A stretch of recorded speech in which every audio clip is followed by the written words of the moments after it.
Brace the rudders! Raise the sails! Raise the sails! Captain, an unidentified ship is approaching. Over. Roger. Wait, is that an Enterprise sales solution? Reach sales professionals, not professional sailors. With LinkedIn ads, you can target the right people by industry, job title, and more. Start converting your B2B audience today. Spend $250 on your first campaign and get a free $250 credit for the next one. Get started today at linkedin.com/campaign. Terms and conditions apply. Walmart Business saves you time, money, and hassle, which means you can focus on what really matters, like putting the money you save back into what you do, spending more time training your team, filling orders, and finding new clients. Anything and everything, right down to, oh, that's the one, choosing the best hold music. Walmart Business. It's the Walmart you love, now for your business. Learn more at business.walmart.com. Every sip of Coca-Cola brings you closer to the excitement of the FIFA World Cup 26.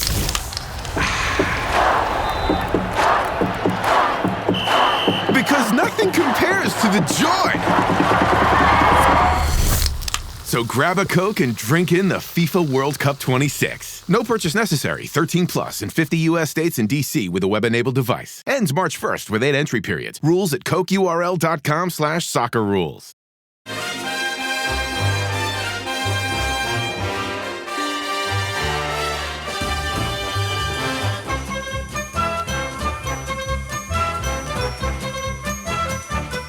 Hello everyone, I'm Chris Wynn and welcome to How We're the Podcast and welcome to the 400th episode of How We're the Podcast. We've been going since the end of March last year, since we kind of started again with How We're the Podcast and rebranded a bit, and it's good to hit the 400 mark, but it would be even better if we were able to talk about a Sunderland victory. But there were circumstances behind us only taking a point away from Bournemouth in a result that Andrew called on the preview, to be fair. So we've got loads to get through in terms of those circumstances, which we will get into, I'm sure. And lucky for me, I have two gentlemen chomping at the bit to have their say on the afternoon shenanigans on the South Coast. And first up, we have Brett. Good afternoon, mate. Hi, Chris. How are we doing? Well, I've just realised I said good afternoon, mate, in a slight Aussie twang there, which has really pissed me off.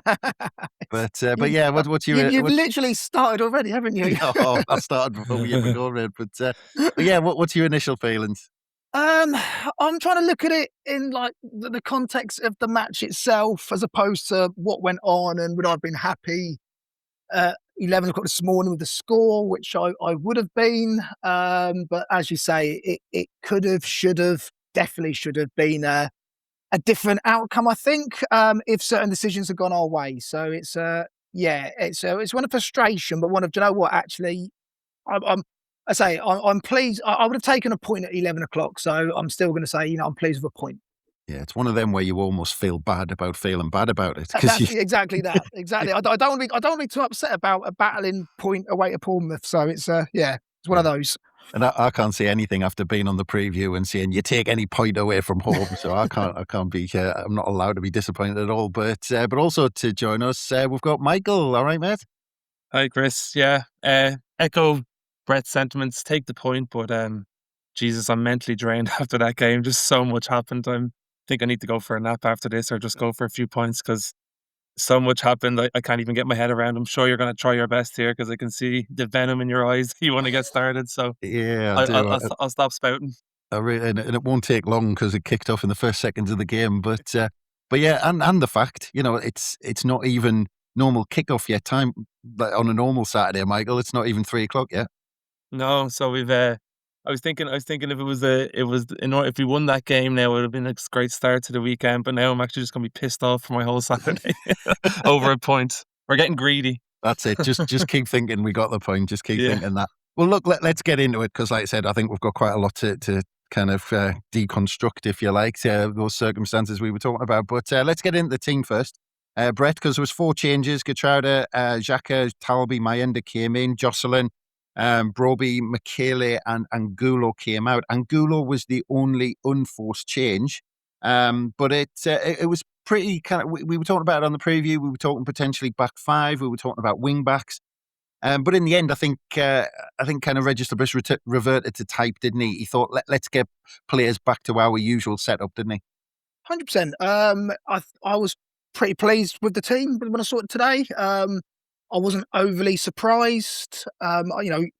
We that midfield three of Diarra, Xhaka, Siddiqui is our strongest in midfield. I thought Talby pretty deserved a go up front. The big question was, Mayenda or Wilson, who's going to be, that centre striker. And again, I probably would have gone for Mayenda. So yeah, overall, I was happy with the starting lineup. My only real concern, and I'm sure as we'll talk about going through the game, was the bench. It wasn't the strongest, but it was the strongest. We've got so many players out. It's impossible for us to field a really, really strong bench. So it was starting 11 as expected, and not disappointed, to be fair. Yeah, that's it. I do think I was talking about the strength of our bench a few weeks back, and with Jensen Jones, Harrison Jones, Alexic on the bench, it was one of the weakest benches we've had for a while. But there was that big decision up front, Michael, that Brett talked about with Mayenda coming in for Broby and Wilson Isidore being on the bench. Now, just because we probably won't talk about him, because Isidore didn't come on until the 95th minute. But then again, with the referee, there was still another half an hour left after that, I think. But he came on the 95th minute. But what signal does that send to Isidore? Because, even I thought Mayenda was maybe tiring in the late stages and didn't seem to want to put him on. Like I said, 5th minute of injury time. And, I think early stages of the season, it would have been Isidore who would have stepped straight in. And after what happened in January, you just wonder where that's going. Yeah, I think Isidore is actually a bit of a curious case at the moment. Like you said yourself at the start of the season from early doors, obviously he scored in the first couple of home games, even the Chelsea game in October. It kind of started to change once Broby got fit and got into the team, that he sort of, I don't know, did he sulk a little bit or did he just take a hit of confidence or something? But his sort of application, even lately when he's playing, he doesn't look like the same player that we had at the start of the season. Could be for a variety of reasons. I know there was talks about him leaving in January as well, but he just seems a bit pissed off. I know he started the Oxford game, I think, a couple of weeks ago, and he struggled even against them. Like he just didn't look like the same fella that we had last year at the start of the season. So I get the vibe that he's probably a bit unhappy with things at the moment, but at the same time, like if we're noticing it on the pitch, obviously he's doing it in training and his attitude might be off a little bit. So it sort of shows that, Lebris maybe doesn't trust him as much, because Mayenda obviously we'll talk about him, but he put a serious shift in today, and maybe he obviously doesn't think Easter could do that. Yeah. Well, look, let's get straight into the action, because, it did start straight from the off. And actually, all of the action, what happened in the second minute of the game, started with a really dodgy back pass by Alderete. Actually volleyed the ball back at Roofs, and we managed to get down the other end eventually. Siddiqui had a shot that was saved, that was kind of half cleared. And then we managed to keep the ball, recycle the ball and keep it going and pin Bournemouth in a bit. Enzo Lafay charged into the box, Brett. And, absolutely ridiculous about it. His foot came back to take that shot. And the Bournemouth player, I can't even remember who it was now, just barged him in the back. And if you looked at some of the free kicks going around, there was one on Hume 30 seconds later, and then all through the game, because everyone was watching it after that, what he was given free kicks for and what he wasn't. And even at half-time, Peter Crouch, Joe Cole was saying, well, that's a penalty. You've had Mike Dean on Sky Sports saying that's a penalty. Brett, try and explain to us why this wasn't a penalty, please. No, I'm not going to explain to you why it wasn't a penalty. That's ridiculous, because it was. The most annoying thing in that moment, and you hear it time after time, and it really, really bugs me when commentators say, if that was done anywhere else on the pitch, that's a foul. Now, there's no, once you cross into the, into the box, all of a sudden, then the threshold goes up. If it's a foul, it's a foul. And for the fact that literally 2 minutes later, Hume gets tackled exactly the same. Well, it was slightly less, if anything. Yeah. And that was a foul. It makes it even worse. So even your prime example isn't even in another game. It's not the other half. It's literally 2 minutes later, 10 yards away. So no, Chris, I cannot give you any reason whatsoever why that was not a foul. Because 100%, that is a penalty we should have had in the second minute. Well, it's just bizarre how that was not given. And then, as I say, Hume gets fouled exactly the same way. 2 minutes later, 10 yards away, straight foul. Yeah, and I was talking on the preview about big moments in this run that we've had, Michael. And this was, and Brett attempted at explaining it there by just kind of saying it was a penalty. But the thing is, you can almost say to the referee, you can almost give him a really crap excuse. And look, let's get it out in the open. Jared Gillette, he's done us before. Remember the Dan Neil thing and all this sort of stuff. Dan Neil spoke to him in a very polite way and got sent off. But you look at this and you can almost give him a crap excuse, and you can almost say get out, and when say, look, it's in real time, early doors in the game, but that's what VAR's there for. It's to catch these things, and if a referee has a shocker like that, VAR steps in and goes, well, that's a foul, have a look at it. But I just don't understand why they didn't even just say to him, you might want to have a look at this. Yeah. And was it said, I think I read somewhere that someone said it was normal contact. So I don't know if normal contact in the box is just two hands in the back of someone shoving them over. But like you said, Chris, it's just a complete inconsistency with VAR, like between any decisions. And I know we'll obviously get into later in the game, but like it's just like every single game, every single week, there's a controversy about VAR. Like it's just not implemented correctly. Referees are sort of left high and dry when they make bad decisions. And like you said, they should have someone upstairs sort of bailing them out.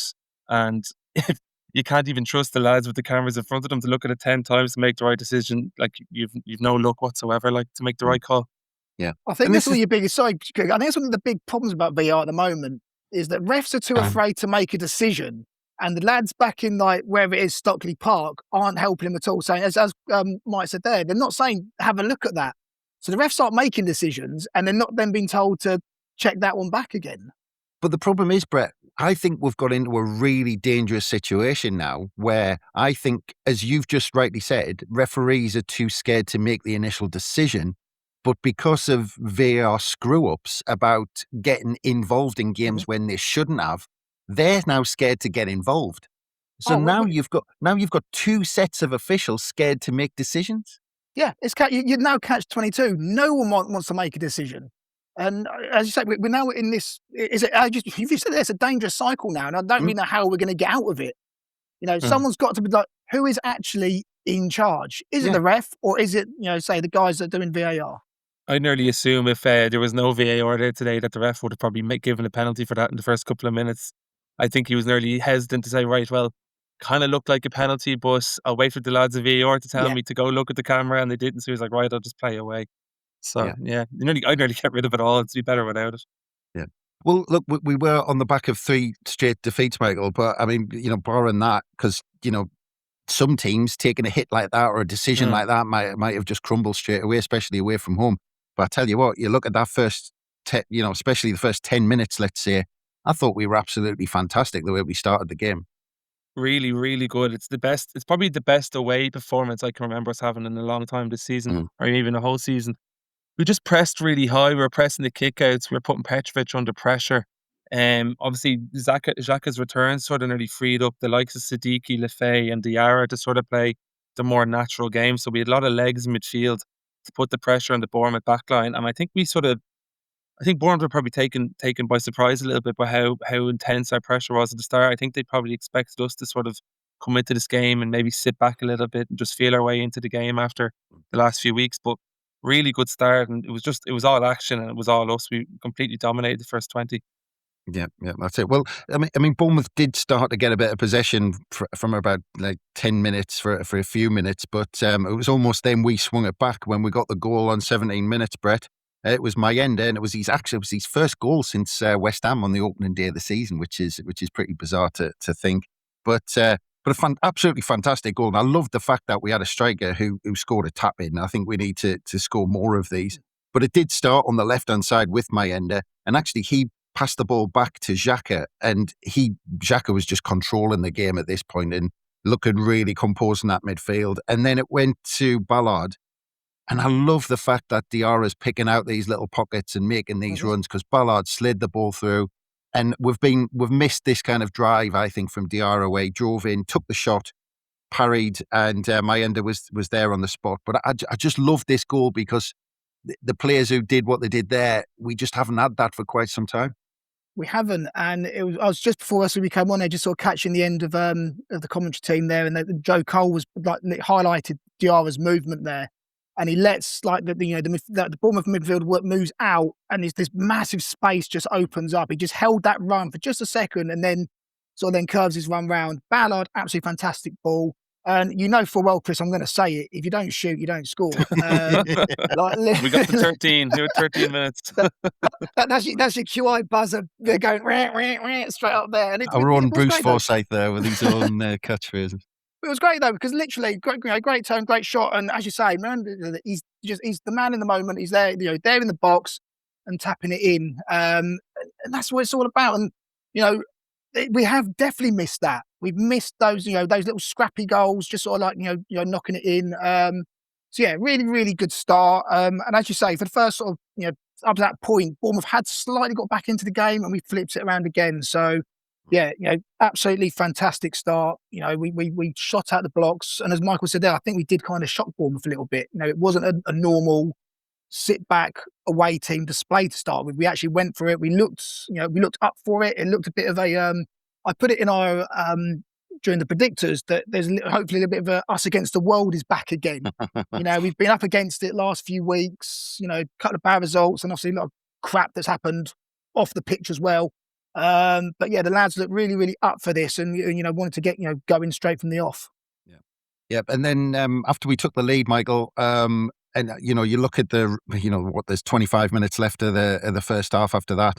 But I just thought actually, and again, I love this period in the way that we had to almost endure a lot of pressure from Bournemouth, a lot of half chances from Bournemouth. There was that one about 5 minutes later to the back post where Kutrauda had to make a last-ditch tackle at the back post. Then you've got Roofs making double saves and spilling it out and having to make another save and making other, saves off long-range shots. But I loved the fact that we were organised again and we looked like we could withstand something like that. Yeah, the attitude was like correct across the whole back line and midfield. We sort of just sat back, but we kind of eliminated the spaces that Bournemouth wanted to play in and we kind of parked around our box a little bit and let them sort of have those shots from long range. You kind of trust Roofs in those situations, but there was just a good attitude across everyone. I think as kind of Brett was alluding to there, like the backs against the wall, the sort of us against them attitude was probably there, and maybe a lot of the lads probably felt really pissed off after last Sunday and Everton went, and the goal was a good tonic to start us off there, and then we had something to hang on to, and you could just see that everyone was on board for the fight. And to be fair, like, Bournemouth did very little. I mean, Roos had one decent save to make there from Tavernier just before the half-hour mark, but other than that, it was a lot of sort of Bournemouth trying to play through us, and there was just no space for them. So I thought we defended really, really well. Yeah, and I still don't know how he got man of the match, by the way. We can talk about the cross when we come on to it, but still one cross shouldn't get you man of the match. There was another good stat, actually, that Sunderland and still unbeaten when we take the lead, score the first goal of the game, which I thought was a good start. But yeah, fantastic away performance in that first half, of course, robbed as well a little bit with the penalty shout, but went in a goal up. Which I think is a good time for us to take a quick break. So we'll be back very soon. Membership means more with American Express Business Gold. Earn 4 times membership rewards points in your top 2 eligible spending categories every month, including eligible U.S. advertising purchases and select media, and U.S. purchases at restaurants, including takeout and delivery. What are you waiting for? Get the card that flexes with your spending every month. Terms and points cap apply. Learn more at americanexpress.com/business-gold. Amex Business Gold Card. Built for business by American Express. Halliday presents, in the red corner, the undisputed, undefeated Weed Whacker Guy. Champion of hurling grass and pollen everywhere. And in the blue corner, the challenger, extra strength Halliday. Eye drops that work all day to prevent the release of histamines that cause itchy allergy eyes. And the winner by knockout is Halliday. Halliday, bring it on. How old were you when you realized you were the son of a president? I don't think anyone's ever asked me that before. FX's Love Story. John F. Kennedy Jr. and Carolyn Bessette. I didn't think I could love someone like this until you. From executive producer Ryan Murphy. It's not a question of if I want to spend the rest of my life with you. It's if I'm cut out to be Mrs. JFK Jr. FX's Love Story, John F. Kennedy Jr. and Carolyn Bessette. Watch now on FX, Hulu, and Hulu on Disney Plus for bundle subscribers. And welcome back to How We're the Podcast. And if you think a discussion about the referee, just based on that penalty shout at the second minute of the game is over, then we've got more to come because Brett Sunderland came out in the second half, and actually first minute, Enzo Lefebvre again coming in from that left hand side, picking up a pocket in the middle of the park, and again Diarra making that run beyond him. And I think when Diarra really gets going, I think he's going to be some player, and I think he's the type of player who could kind of, on a good run, hit double figures goals-wise in a season when he really gets going, because Enzo Lefebvre played him in. And I just thought you could maybe argue he could have done a bit better, but decent save from the goalkeeper, but a great chance. Yeah, and as you say, but saying about Diarra, though, the fact that his start to Sunderland's life has been so stop-start, hasn't it? Obviously, he got injured very early into the season. Then went away to the African nations. He's got himself back fit again. And since he's come back from that, he has looked a brilliant player. I think you've actually been slightly unfair to him, though, in that way. I thought the defender's done really well to get to him and just do enough to put him off before that shot. That was one thing I took away from that. Yes, he could. He could have maybe got just slightly ahead of him, but I actually would give credit to the defender there. He just done enough. And obviously, he's hit it straight at the keeper. So, yeah, but it was a great start to the second half. Lefebvre, again, great ball, though, as well. He had a really, really good game today, I thought. So, it was, it started very, started like, I wouldn't say like how we ended the half because we was on the back foot a little bit, but it was a great positive start to the second half. Yeah, it was. About 5 minutes later, Michael, I just wanted to raise this just a little bit because of what's to come. But I think it was about 52 minutes. And there was a push on a Bournemouth player, not unlike what happened with Enzo Lefebvre in the second minute, and it wasn't given. And the Bournemouth players went absolutely mad. And I think the captain, it might have been Tavernier, I can't remember, he was in the referee's face for a good minute or so, and the referee kind of had a chat with him and waved, but they were going mad that they weren't given a free kick on the touchline for a push that was half the push on Lefebvre.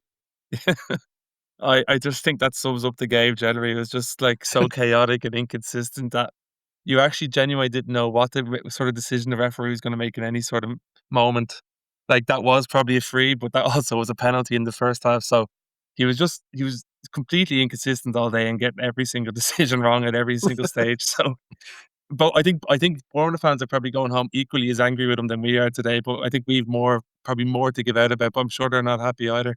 Yeah. But just sticking with you, Michael, on the referee for a second, on that point that you've just made there, that the fact that neither team knows what the referee is going to do from, decision to decision, from tackle to tackle. They don't know if the same tackle is a foul 30 seconds later. I mean, it gets to the point where, if, there's some sort of auditor or, someone looking at that game, surely there is. There always is from a Premier League point of view who's judging the referee. Surely they can't put him in charge of Premier League games when he's refereeing like that.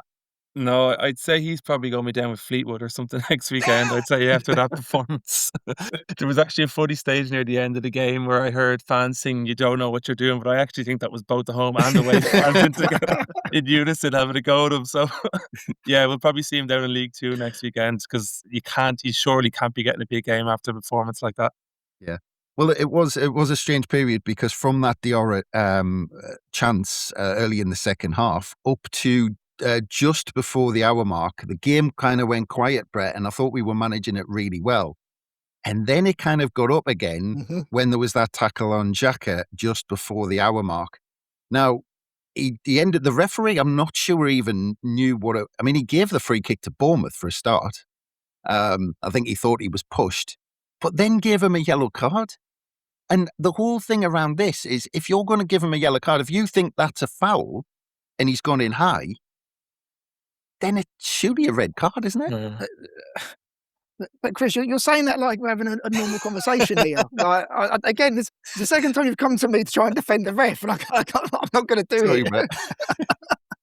It just It's just bizarre. And again, what Michael said there, like the fans didn't know what was going on. I don't. The players are getting in his face because I think, well, actually, you know what? He hasn't got a clue what he's doing. We might as well just argue the toss about everything because we might get something out of this. No, and in all fairness to the Bournemouth player, he does get a push in the back, and it does obviously push him forward. But obviously, it is studs up. It's into Xhaka's ankle. That's a red card. It's not for me. He's got to go for that. You know, and then obviously to give a foul the other way, it then just shows you don't know what you're doing. You're not fit to referee. Whatever chant you want to be singing at that moment in time, it just it fits into him. And it's just going to keep going for the rest of the next part of our conversation. But that started it, and I was actually really pleased that actually Xhaka got back up from it. Because my initial concern was, oh crap, that's an ankle, that's either ligaments or break or something. Because he went down in a heap and he looked really hurt. And the USA Xhaka's not the sort of man who's going to if he's hurt, he's not going to pretend he's going to get back up and at least pretend he's not and do something about it. But yeah, I was really worried that he was off at that point in time, and that's going to be iced up later. I don't doubt, but it should have been a red card. Yeah, well, firstly, I do apologise to keep coming to you, Brett, but I'm willing for someone. I'm willing for someone to make sense of what I've just seen and make me think that I'm just going off on a tangent and just getting it all wrong. But the other thing, actually, I am slightly worried about Xhaka, genuinely, because he did go off after 75 minutes, and I was worried about it's one of those that you don't really see straight off, but and it'll be interesting to see what the outcome of that is. But Michael, I'll just get your input on that red card, because again, I don't know if you're going to. I need someone in the world to go, well, it was, it could have been 5 referees out of 10 might not give it. I mean, what why was don't your you go take to a on Bournemouth pod then? Yeah, exactly. It was I don't like 100% a red card. I can't believe that firstly he's given him a yellow for a tackle saying that it was a high foot, and again VAR didn't check it to say that it was, because I heard the commentator saying that the mitigating circumstances was that he's pushed, but I assume pushed or not, if your foot's high and you hit someone like that, the way Xhaka was hit on the ankle, it's a red card all day. But it just continues that theme of like madness in the match. Nothing was sort of, no decisions were going the right way for either team. I doubt there is a circumstance in the rules that, like, if there's like a third body that kind of pushes you in, that would change this sort of decision. But that sounded like what the ref was kind of going with. I'm trying to make something for you, Chris. Well, you're both starting to make sense of it, actually, because Brett said earlier that the referee has made up this new rule that the threshold is higher for penalties, and now you're saying the referee's making up new rules that a push was mitigating circumstances. But also, it's like those toys you used to have when we were kids, when you push them in the back and they do like a kung fu chop or something on a figure. You push him in the back and his leg pops up and he just studs someone. Well, even if, because I thought that the push was harsh, even if he was going to give a push, but actually I thought the act of the push had finished, and he wasn't under the influence of being he didn't have his momentum pushed way forward, and the fact that your momentum's pushed forward doesn't mean you lean back and With jump your up ankle, high with your studs up high. So none of it, the physics of the whole thing just didn't make sense. But anyway, 5 minutes later, we have another one, and it's the goal. And to be fair, I mean, look, we'll come on to the decision, but Brett, we'll go through how it kind of played out as well, because I thought a quick free kick from Bournemouth caught us napping. And it was a long ball over the top. And I actually thought Geertruida had a really good game. I thought he was solid. He looked good. But on this occasion, the free kick caught him napping a little bit. And it's one of my pet hates, Brett, that a player's got the ball out wide and the fullback just watches him for a bit. And you've got to close that space. And it's his job not to let the cross come in. And then the ball, he was allowed to put that fantastic ball into the box. And then, Ivan Nilsson, with his arm, knocks it into the goal, and VAR just go, nah, we're fine with that. And I don't get that one either.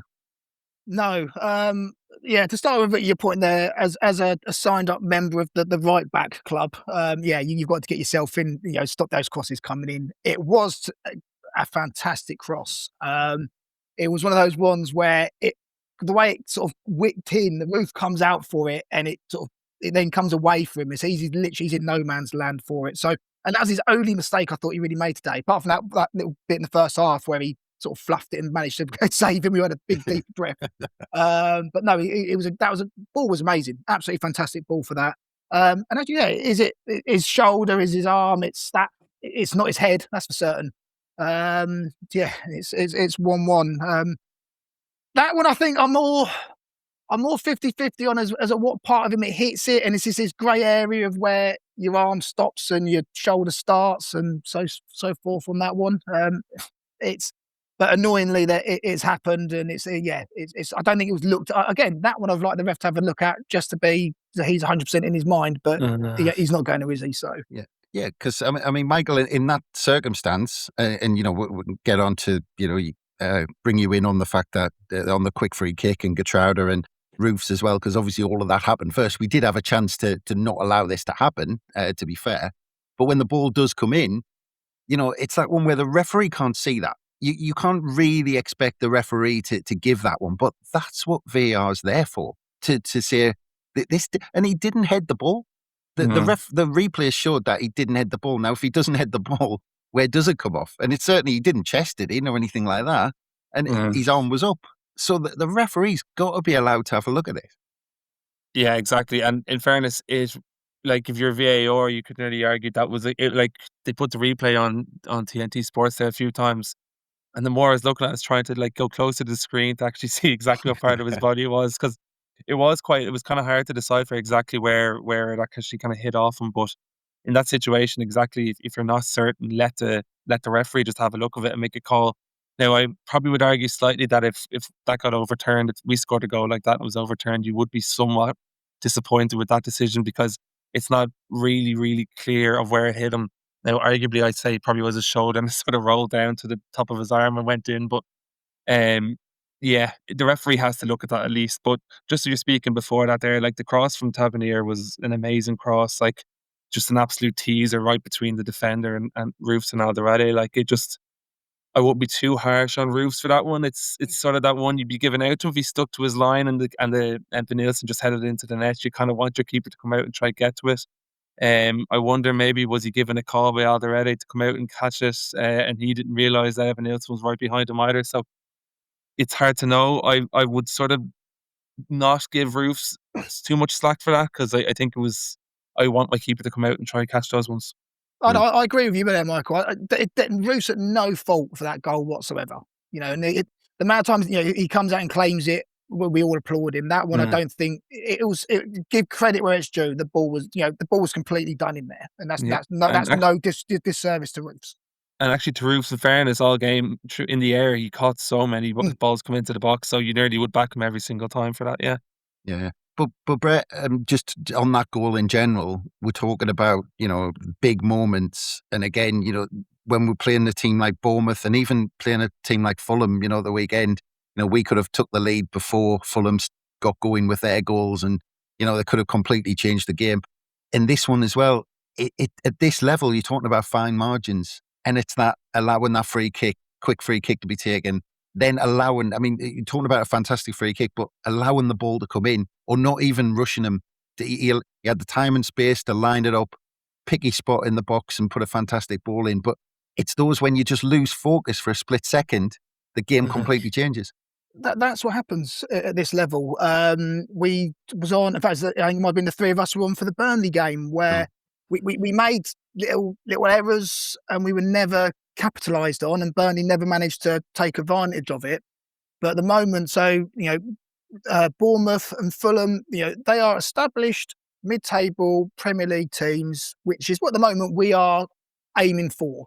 And we are talking fine margins in every single game. Last weekend it was a fine margins that we missed a chance, they went and scored, and then it turned the game on its head.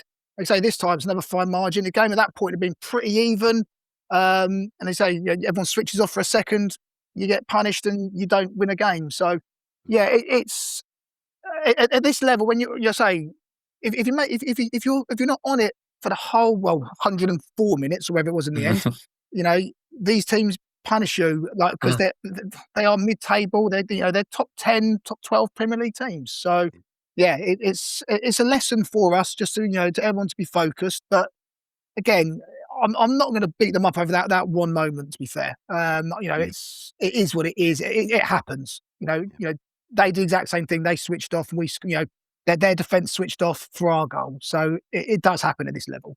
Yeah.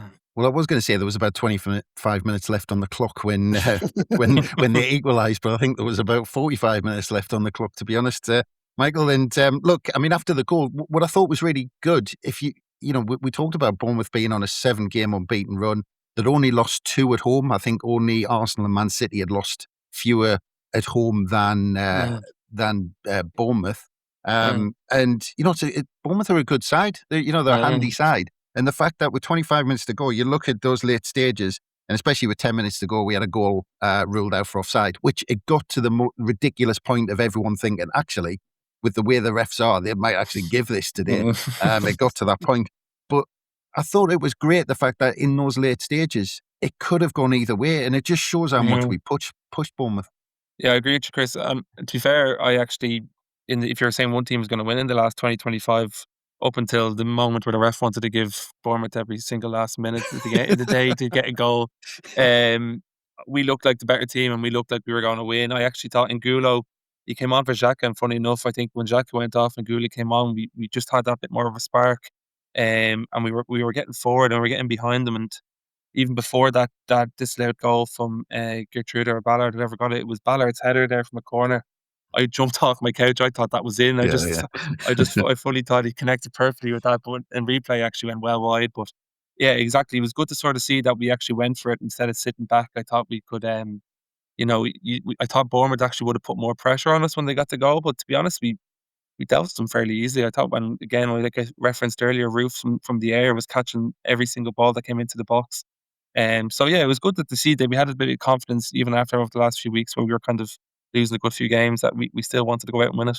Yeah. Just to bring you on those later stages, Brett, because I did think it was impressive the way we managed the game. It got a bit scrappy in added on time, but I think Sunderland players expected the final whistle to go 5 minutes earlier than it actually did. But there was one incident on 90 minutes, which I think sums it up, and apologies to mention the referee again to you, Brett, but on 90 minutes, there was a foul on Enzo Lefebvre. It was a bit of a nasty one as well, I think.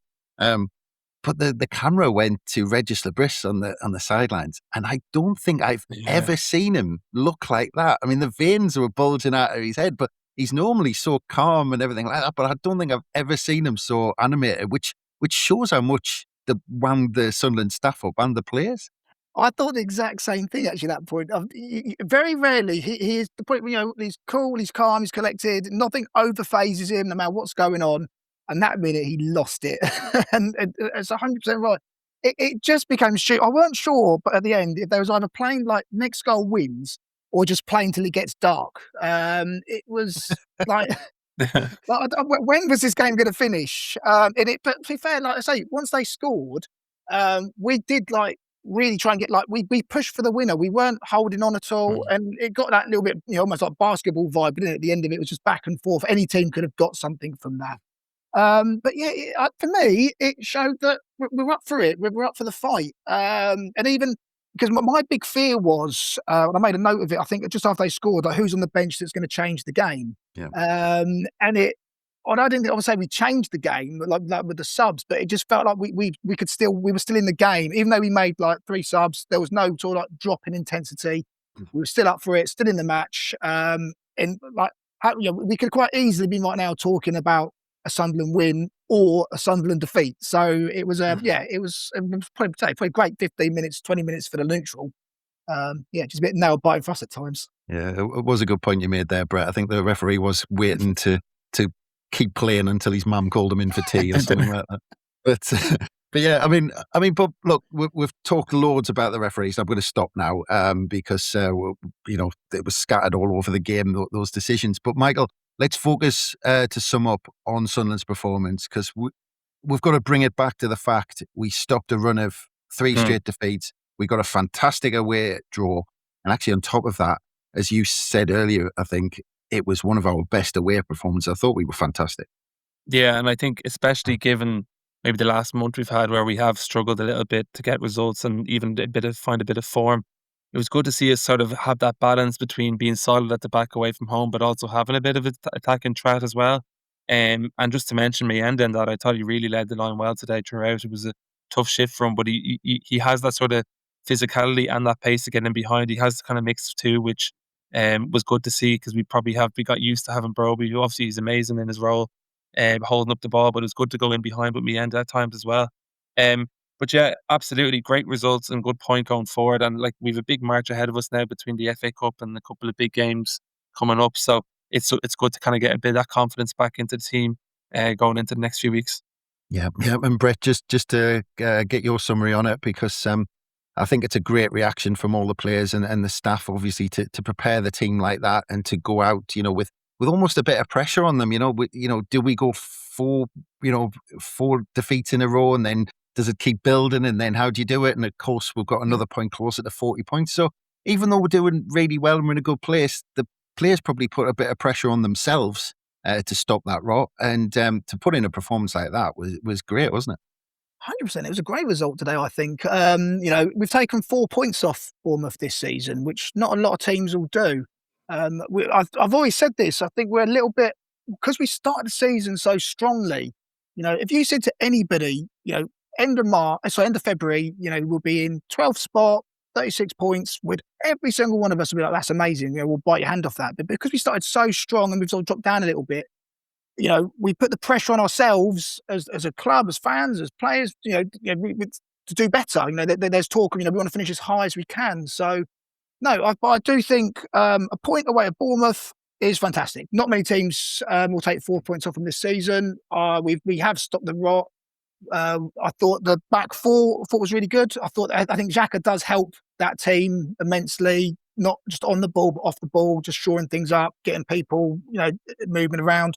Good team performance. Bring on Leeds.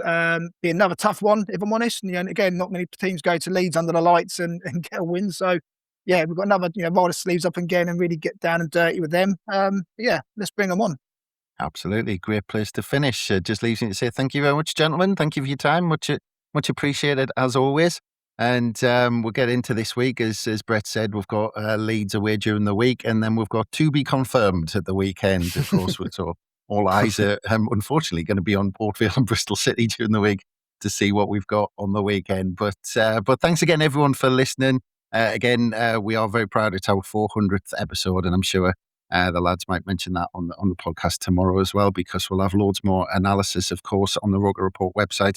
And we'll have pods every day, as usual, this week to cover off a really busy period. And hopefully we'll march on in the Cup as well. So look out for all of that. But from us, bye for now.